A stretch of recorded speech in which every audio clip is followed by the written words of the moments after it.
एक कुरंग हो गया, बदरंग हो गया, उसका कोई रंग नहीं रहा। कि आपको जन्म मरण के बंधन के बारे में मालूम था, आप जानते थे, आप इसके बंधन को काट सकते थे, लेकिन आपने नहीं काटा। क्यों नहीं काटा? क्योंकि आप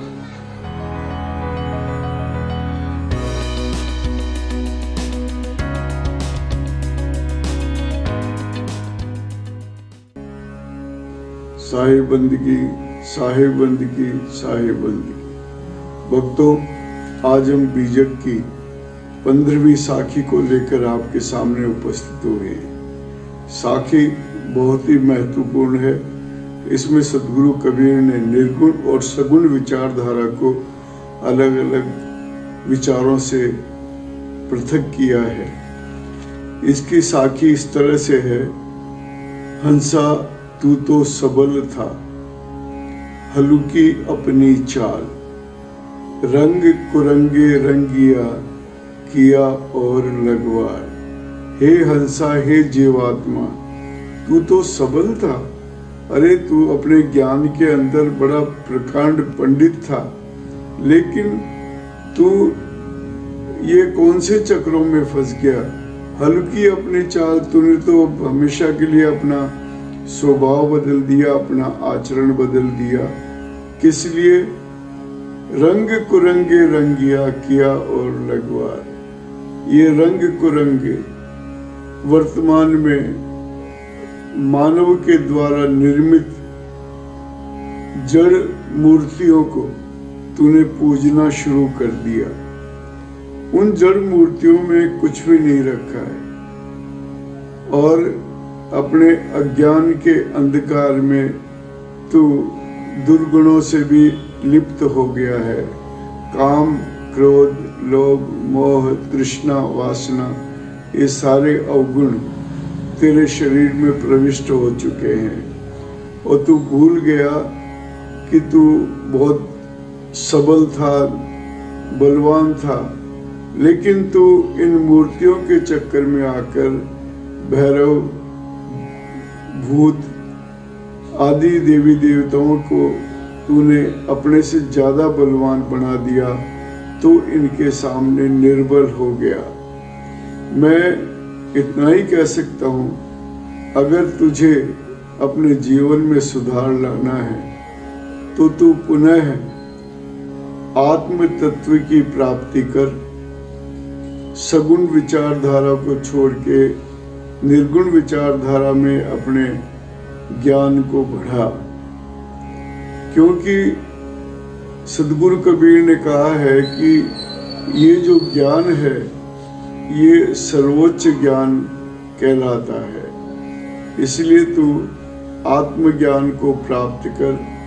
आत्मज्ञान प्राप्त करने से तेरे को पुरानी जो वास्तविक स्थिति है वो पुनः प्राप्त हो जाएगी और तू अमृतत्व को प्राप्त हो जाएगा, ऐसा मेरा मानना है। आइए, साखी जो कही है बीजक के अंदर, इसका थोड़ा सा विश्लेषण कर देता हूं मैं आपको। हंसा, हंसा कहते हैं आत्मा को, जीवात्मा को। कबीर साहब के सारे संबोधन इस जीवात्मा से ही शुरू होते हैं। हंसा तू तो सबल था। सबल यानी बलवान, बल सही। वो बल क्या था? आत्मिक ज्ञान, आध्यात्मिक ज्ञान। आध्यात्मिक ज्ञान का जितना अध्ययन करेंगे आपका मन उतना ही तेजस्वी हो जाएगा, तेजवान हो जाएगा, आप ज्ञान से धनवान हो जाएंगे। तो हंसा तू तो सबल था, हल्की अपनी चाल, लेकिन न जाने क्यों हल्की अपनी चाल, अपने आचरण को तुमने कैसे बिगाड़ लिया। चाल यानी चरित्र से कैसे बिगाड़ लिया, हल्का यानी बिगाड़ना होता है। हल्की अपनी चाल, रंग कुरंगे रंगिया, और फिर अपने इस पावन शरीर को दुर्गुणों से रंग करके, जो श्वेत रंग था वो श्वेत रंग कुरंग हो गया इन दुर्गुणों के आने से। जैसे तुम्हारी मन की सफेद चादर, उस पे कोई दाग लग जाता है तो वो कुरंग हो जाती है, वैसे ही तुम्हारा चरित्र भी, तुम्हारा आचरण भी कुरंग हो गया है इन दुर्गुणों के कारण। रंग कुरंगे रंगिया किया और लगवार।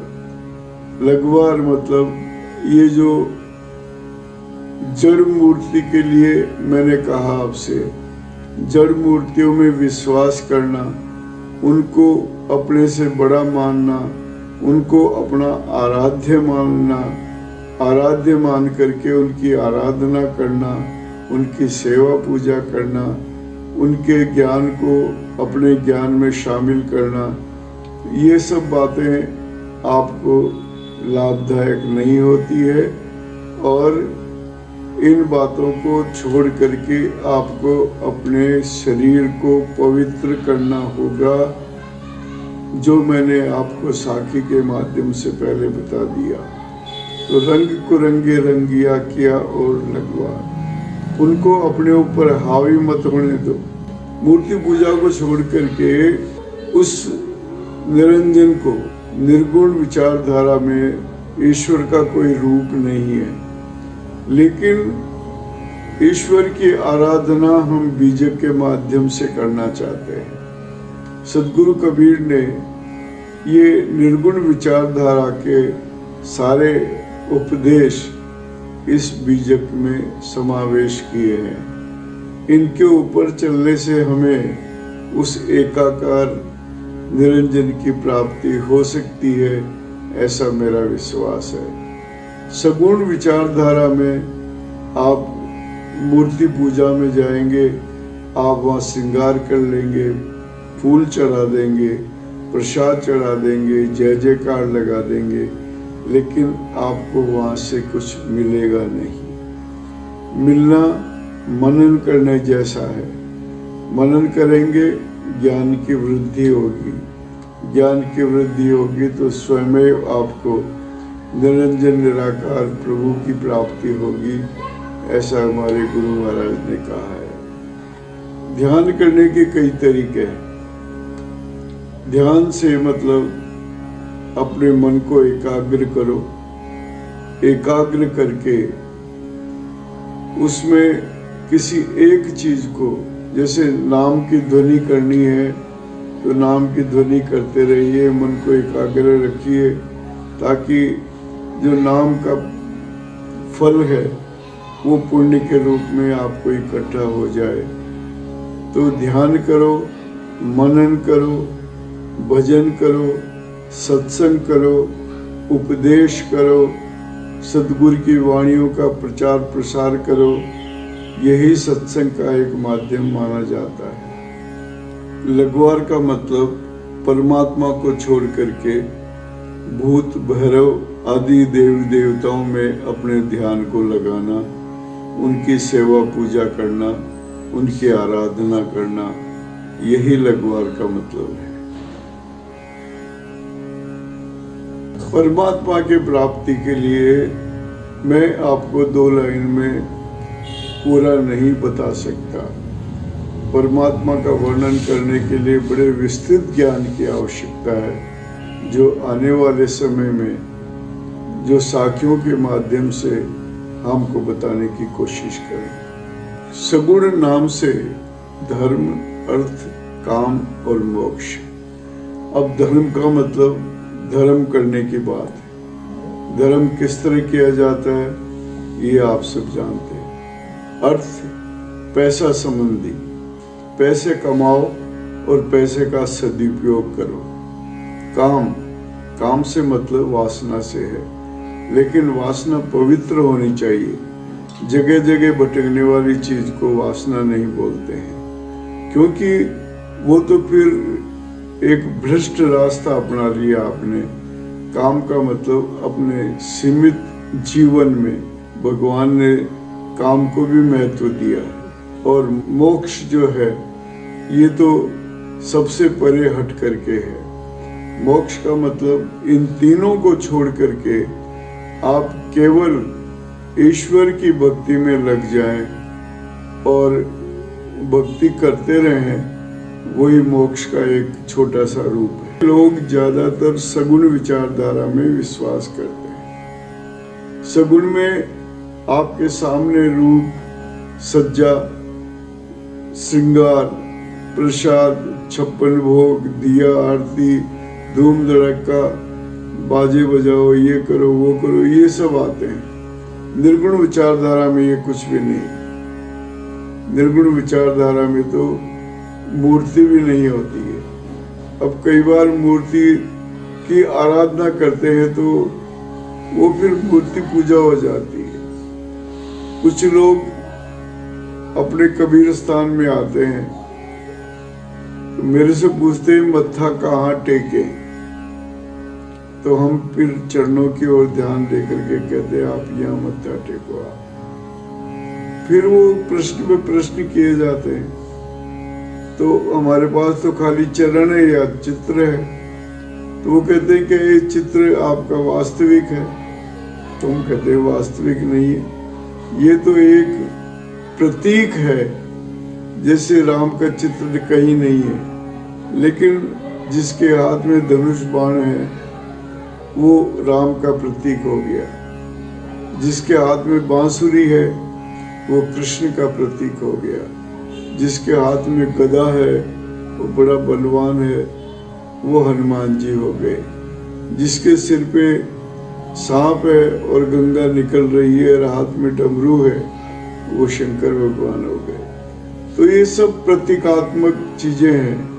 वास्तव में किसी ने किसी को नहीं देखा है कि राम कैसे थे, हनुमान जी कैसे थे, महादेव कैसे थे, भूत प्रेत कैसे थे, ये भी किसी को नहीं मालूम। यानी आप निर्गुण से सगुण की ओर डाइवर्ट हो गए। अब निर्गुण विचारधारा में सगुण विचारधारा में विरोधाभास हो गया कि तुम पहले तो इतने बलवान थे, तुम्हारे पास इतना ज्ञान था निर्गुण विचारधारा का, और अचानक तुमने अपना आचरण बदल दिया और मूर्ति पूजा में विश्वास करने लगे। तो अब बताओ क्यों आए आप मूर्ति पूजा के अंदर? क्या आपको निर्गुण विचारधारा में विश्वास नहीं था?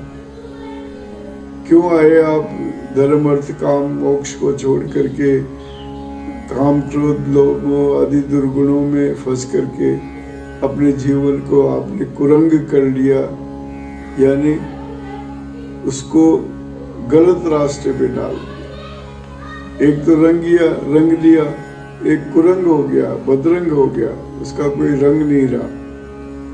फिर कहते हैं कि आपको जन्म मरण के बंधन के बारे में मालूम था, आप जानते थे आप इसके बंधन को काट सकते थे, लेकिन आपने नहीं काटा। क्यों नहीं काटा? क्योंकि आप इसमें सगुण विचारधारा के अंदर डाइवर्ट हो गए। तो अब आपके दिमाग में जीवन मरण की बात रही नहीं और आपने छोड़ दिया उस विचार। आत्म तत्व को कैसे प्राप्त कर सकते हैं? साधना कर, आत्म तत्व की साधना करनी पड़ेगी। जैसे पहले तेरा विचार था वैसे ही तुझे वापस पुनः अपना अध्ययन करना पड़ेगा, साधना करनी पड़ेगी। साधना करने से परम तत्व की प्राप्ति होगी, लेकिन ये बड़ा मुश्किल है। तुझे लगातार इसकी भक्ति करनी पड़ेगी, इसके ज्ञान को अपने अंदर समावेश करना पड़ेगा। और जब परम तत्व की प्राप्ति हो जाती है तो सद्गुरु का सानिध्य तुझे फिर मिल जाएगा। इसलिए तू इन बातों को छोड़कर अपने आचरण को सुधार, अपने आचरण में ये सफेद श्वेत स्वभाव को वापस लाओ जिसको तूने कुरंग कर दिया था, यानी दुर्गुणों से इसको कुरंग कर दिया था। अब सगुण गुणों को इसमें धारण करो। सगुण गुण है धर्म अर्थ काम मोक्ष ये सगुण गुण है, इनको अपनाओ और अपनी काया को फिर गुरु महाराज की सेवा में लगाओ, ताकि तुम्हें परम तत्व की प्राप्ति हो और तुम उनके नजदीक चले जाओ। साधना से मतलब सत्संग, भजन, ज्ञानामृत पीना, दीन दुखियों की सेवा करना, परोपकार करना, ये साधना में सारे अंग आ जाते हैं। यानी अपने को गलत कामों को छोड़ करके अच्छे परोपकारी काम करने पड़ेंगे और सद्गुरु के भजन करने पड़ेंगे। सद्गुरु की वाणी को अपने हृदय में उतारना पड़ेगा। इनका जो संदेश इन्होंने बीजक में दिया है, उस संदेश को स्वयं को ग्रहण करना पड़ेगा और फिर स्वयं ग्रहण करके, जैसा हम कर रहे हैं साखियों के माध्यम से सरल अर्थ बता करके आप सब लोगों को इससे परिचित करवा रहे हैं। ये साधना के कुछ अंग हैं जिनको मैंने आपको बताया। दोस्तों, मैंने एक शब्द बोला आत्म तत्व। आत्म तत्व के बारे में बताना अभी यहाँ पर उचित नहीं होगा, क्योंकि इसका विस्तृत ज्ञान आगे आने वाली साखियों में आपको बताने की कोशिश करेंगे। आत्म तत्व और परम तत्व ये सद्गुरु के भक्ति के प्रमुख अंग हैं। इन अंगों से आपके शरीर में एक नया प्रकाश फैलता है। वो नया प्रकाश आपको बुद्धिमान बनाता है, बलवान बनाता है, उज्जवल चरित्र बनाता है, सतगुरु की ओर प्रेरणा देता है कि आप सतगुरु के इस रास्ते जाएंगे तो उनका सानिध्य मिलेगा। भक्तों, मेरे विचार आपको अगर समझ में नहीं आए हो, आपको कुछ पूछना है, तो आप कमेंट बॉक्स में जाकर के अपने विचार रखिए। हम आपके विचारों पर गौर करेंगे। तब तक के लिए साहिब बंदगी, साहिब बंदगी, साहिब बंदगी।